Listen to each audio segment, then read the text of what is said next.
সিলেট নগরীর দরগা গেট এলাকায় জমজম আবাসিক হোটেল থেকে এক ব্যক্তির লাশ উদ্ধার করেছে পুলিশ। নিহত ব্যক্তি মুর্শেদ নারায়ণগঞ্জ জেলার সোনারগাঁও থানার সেনপাড়া গ্রামের মাকুমিয়ার ছেলে। ওই ব্যক্তি তার স্ত্রী ও ভাই পরিচয় আরও দুইজনকে নিয়ে হোটেলে উঠলেও তারা লাপাত্তা রয়েছেন। সোমবার বিকেল ৩টায় শাহজালাল রহমতুল্লাহি আলাইহি তদন্ত কেন্দ্রের একদল পুলিশ হোটেলের একটি কক্ষ থেকে ওই ব্যক্তির লাশ উদ্ধার করেন।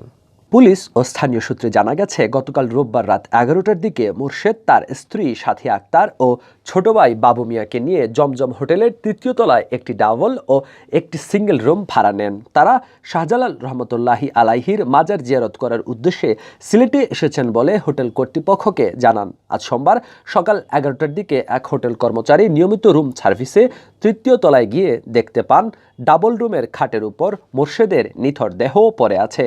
পরে হোটেল কর্তৃপক্ষ পুলিশে খবর দিলে নিকটস্থ শাহজালাল রহমতুল্লাহি আলাইহি তদন্ত কেন্দ্রের এসআই আবু সাইদের নেতৃত্বে সোমবার বিকাল ৩টার দিকে একদল পুলিশ গিয়ে মুর্শেদের লাশ উদ্ধার করে। এ ঘটনার পর থেকে মুর্শেদের স্ত্রী ও ছোট ভাই লাপাত্তা।